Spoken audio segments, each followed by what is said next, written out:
Muy buenos días. El día de hoy estamos de fiesta. Es una solemnidad. Estamos celebrando la Inmaculada Concepción de la Santísima Virgen María. Pero vámonos despacio, no trates de correr. Es una gran fiesta y este dogma, aunque ciertamente fue promulgado de una manera solemne en el año 1800, ya los primeros cristianos lo celebraban. Incluso en las iglesias del Oriente, en el siglo VIII, ya se celebraba esta fiesta con mucha solemnidad. No porque haya sido reconocido prácticamente hace algunos años, no quiere decir que antes no se creyera. Más bien, cuando la iglesia tiene que afirmar algo con solemnidad, es porque empieza a haber problemas. Pero en el principio, al principio a los cristianos no les costaba ni un problema el creer y profesar que María era la madre de Dios, y de ahí se desprenden todos los dogmas marianos. Yo pienso y creo que los dogmas marianos, más que centrarse en María, en realidad están apuntando a Jesús, porque todo tiene su explicación en Jesús. Si nosotros creemos que Jesús es Dios, entonces no vamos a tener miedo al afirmar que María es madre de Dios, de Jesús. Ay, hace poco me topé con una persona que me estaba haciendo algunas preguntas y la verdad hasta ternura me da. Definitivamente yo no quise continuar la conversación, pero hasta me daban ganas de abrazarlo y decirlo, ya, tranquilo, todo va a estar bien. Esta persona se enojaba mucho y decía, es que ¿por qué dicen que María es la mamá de Dios? ¿No se dan cuenta que si María es la mamá de Dios, entonces es la abuelita de Jesús? Y yo le decía, a ver, ¿cómo sacas de que María es la abuelita de Jesús? Y dice, pues sí, porque si Jesús es hijo de Dios y María es madre de Dios, entonces María es la abuelita de Jesús. Y le dije, pero entonces tú no crees que Jesús es Dios. Y él dice, ¿cómo? Le digo, y le empecé a mencionar muchos textos bíblicos donde Jesús es Dios, se presenta como Dios. Los evangelios hablan de que Él es Dios. Simplemente leer el prólogo de San Juan.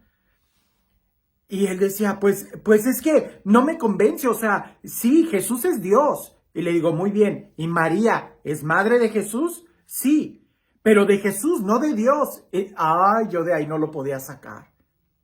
A veces nosotros nos ofuscamos tanto en algunos pensamientos que se nos olvida que la fe es precisamente eso, fe.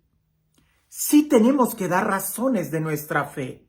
Y precisamente el dogma es todo, pudiéramos decir, un cuerpo científico en la forma en cómo está desarrollado el pensamiento para señalarnos una realidad.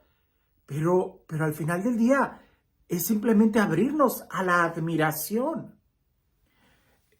Quiero leer el Evangelio.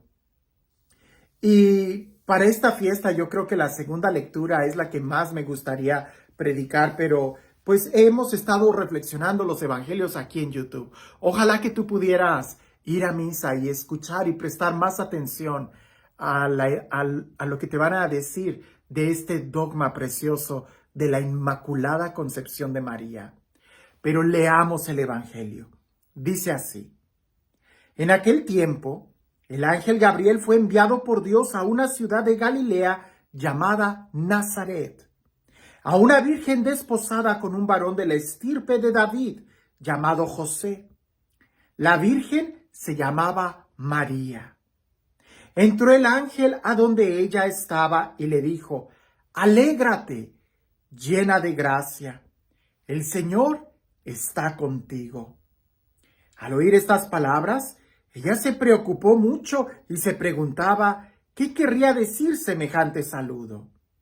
El ángel le dijo, no temas, María, porque has hallado gracia ante Dios. Vas a concebir y dar a luz un hijo, y le pondrás por nombre Jesús. Él será grande y será llamado Hijo del Altísimo. El Señor Dios le dará el trono de David su padre, y él reinará sobre la casa de Jacob por los siglos, y su reinado no tendrá fin. María le dijo entonces al ángel: ¿Cómo podrá ser esto, puesto que yo permanezco virgen? El ángel le contestó: El Espíritu Santo descenderá sobre ti, y el poder del Altísimo te cubrirá con su sombra. Por eso, el santo que va a nacer de ti será llamado Hijo de Dios. Ahí tienes a tu parienta Isabel, que a pesar de su vejez ha concebido un hijo y ya va en el 6º mes, la que llamaban estéril, porque no hay nada imposible para Dios. María contestó: Yo soy la esclava del Señor, cúmplase en mí lo que me has dicho. Y el ángel se retiró de su presencia.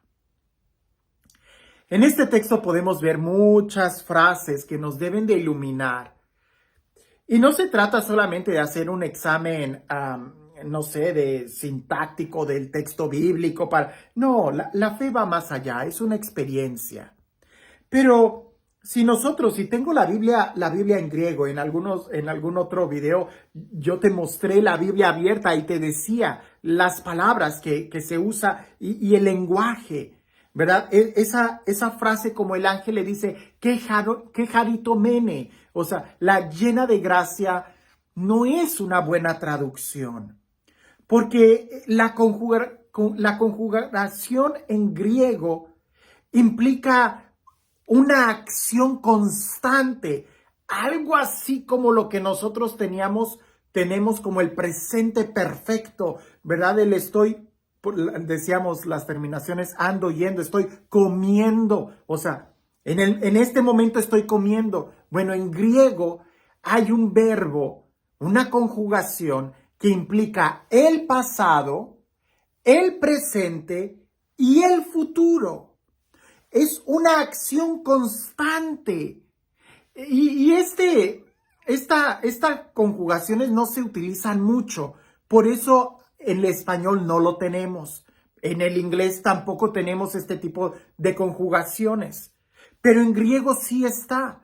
Y es ahí donde el ángel le dice a María, la llena de gracia. En el español entendemos que la llena de gracia es como que en ese momento, lo que puede decir o lo que pudiera significar que antes no o que después quizás no. Pero así no está en el idioma original. En griego, si leemos la frase, nos da a entender que antes, ahora y después, ella es la plenamente llena de gracia. Vaya, qué saludo le da el ángel a María. Luego, en todo este contexto donde se desarrolla ¿quién será él? ¿Será llamado Hijo de Dios? ¿Será el Salvador, el portador de todas las promesas del Antiguo Testamento? Pero al final, como el ángel le dice, no hay nada imposible para Dios. Y aquí nosotros pudiéramos hacer un alto y reflexionar de una manera sencilla. Dios pudiera redimir a alguien? Sí, porque no hay nada imposible para Dios. Pero no nos centremos en María, enfoquémonos en Jesús. Jesús es Dios hecho carne, como dice el prólogo de San Juan. La palabra se hizo carne, la palabra era Dios, la palabra estaba con Dios y la palabra se hizo carne y puso su morada entre nosotros. Está hablando de Jesús. Dios se hace carne. ¿Para qué? Para que Él, asumiendo nuestra naturaleza, pudiera salvarnos en la cruz. Pero la carne que Jesús tenía que tomar, por supuesto, tenía que ser 100% humana, ¿verdad? Pues no es un extraterrestre que bajó y ya apareció aquí. Tenía que ser 100% humano. Tenía que nacer exactamente como uno de nuestra especie. Pues lo que no se asume no se redime. Por eso nació en una mujer. Y en este sentido, sin entrar en los demás dogmas, la carne que Jesús tomó tenía que ser libre de pecado, porque si Jesús nacía en pecado, entonces ya no podía salvarnos. Él, que no cometió el pecado, dice la carta a los Hebreos, murió por nosotros. El justo muere por nosotros. Él paga el pecado, Él paga la culpa de nuestro pecado. Él no tenía que tener pecado en su carne, de ninguna forma. Y si recordamos el Antiguo Testamento, la paga o la culpa del pecado se iba heredando. Por eso Jesús no podía heredar el pecado de ninguna forma. Pero, entonces, ¿cómo le iba a hacer con María? Bueno, ahí es donde entra este dogma de la Inmaculada Concepción. Sabemos que Jesús va a salvarnos, sabemos que Jesús es el Hijo de Dios y sabemos que era necesario que Jesús no tuviera pecado.